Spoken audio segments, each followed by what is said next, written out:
நிர்மலா சீதாராமன் அவர்கள் நாடாளுமன்றத்தில் சமர்ப்பித்த நிதிநிலை அறிக்கை கானல் நீர் போன்று காட்சியளிக்கிறது. இந்த நிதிநிலை அறிக்கை அம்பானிக்கும் அதானிக்கும் கோட்டீஸ்வரர்களுக்கும் செல்வந்தர்களுக்குமான நிதிநிலை அறிக்கை. பொதுவாக தேர்தல் நேரங்களில் அந்த சர்ப்பு சோப் சலுகைகள் கூட இந்த தேர்தலில் இடம்பெறவில்லை என்றால் ஷேர் மார்க்கெட் மிகப்பெரிய ஆபத்தில் இருக்கிறது. இன்றைய நிதிநிலை அறிக்கை என்பது நிர்மலா சீதாராமன் அவர்கள் நாடாளுமன்றத்தில் சமர்ப்பித்த நிதிநிலை அறிக்கை கானல் நீர் போன்று காட்சியளிக்கிறது. சொல்வதற்கு ஒன்றுமில்லை. இந்த நிதிநிலை அறிக்கை அம்பானிக்கும் அதானிக்கும் கோட்டீஸ்வரர்களுக்கும் செல்வந்தர்களுக்குமான நிதிநிலை அறிக்கை. ஏழை எளிய மக்களுக்கோ விவசாய பெருங்குடி மக்களுக்கோ பெண்களுக்கோ தொழிலாளர்களுக்கோ இளைஞர்களுக்கான நிதிநிலை அறிக்கை இல்லை. குறிப்பாக இன்று நாடு மிகப்பெரிய பாதாளத்தில் சென்று கொண்டிருக்கிறது. ஏற்றுமதி இறக்குமதி மிகப்பெரிய பாதிப்புக்குள்ளாயிருக்கிறது. டாலர் விலை 100 ரூபாயை எட்டப் போகிறது.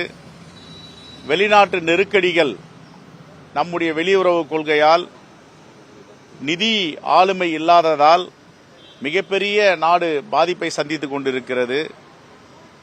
பொதுவாக தேர்தல் நேரங்களில் அந்தந்த மாநிலங்களுக்கு சர்ப் சோப் என்று சொல்லுவார்கள், ஏதாவது ஒன்று அறிவிப்பார்கள்.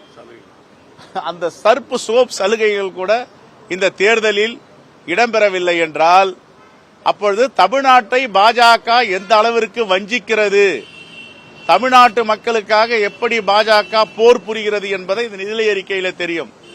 கேட்டால் நாங்கள் 2 விரைவு ரயில் வண்டியை அறிவித்திருக்கிறோம் என்று சொல்லுகிறார்கள்.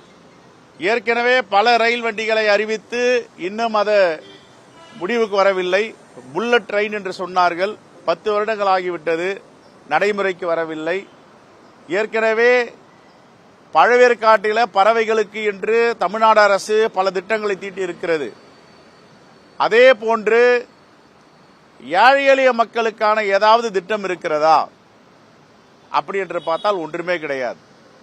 ஆகவே இந்த திட்டம் என்பது, இந்த நிதிநிலை அறிக்கை என்பது கானல் நீர் போடுவது என்று காங்கிரஸ் கட்சி சொல்ல விரும்புகிறது. கடந்த ஆண்டு பீகார்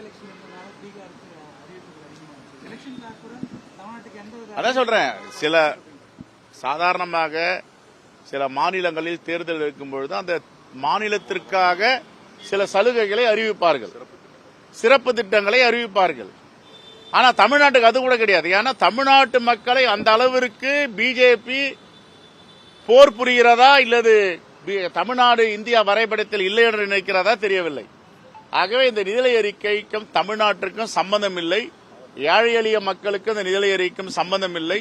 இது அம்பானி அதானி கோட்டீஸ்வரர்கள் செல்வந்தர்களுக்கான நிதிநிலை அறிக்கை என்பதை மீண்டும் மீண்டும் காட்டுகிறது. அந்நிய முதலீடுகள் 35 லட்சம் கோடி வரை வெளியே சென்றிருக்கிறது. ஷேர் மார்க்கெட் மிகப்பெரிய ஆபத்தில் இருக்கிறது.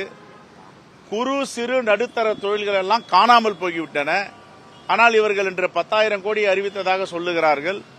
ஏற்கனவே பணமதிப்பு இழப்பில் எல்லா குறு சிறு நடுத்தர தொழிலும் நசிந்து விட்டது, காணாமல் போய்விட்டது. பணமதிப்பு இழப்பு, ஜிஎஸ்டி, எவ்வளவு பெரிய தவறுகளை செய்தார்களோ அந்த தவறுகளுக்கெல்லாம் இன்று இந்திய மக்கள் விலை கொடுத்துக் கொண்டிருக்கிறார்கள், துன்பத்தோடு வாழ்ந்து கொண்டிருக்கிறார்கள். யாரும் மகிழ்ச்சியாக இல்லை. இந்த நிதிநிலை அறிக்கை மிகப்பெரிய செல்வந்தர்களுக்கான நிதிநிலை அறிக்கை.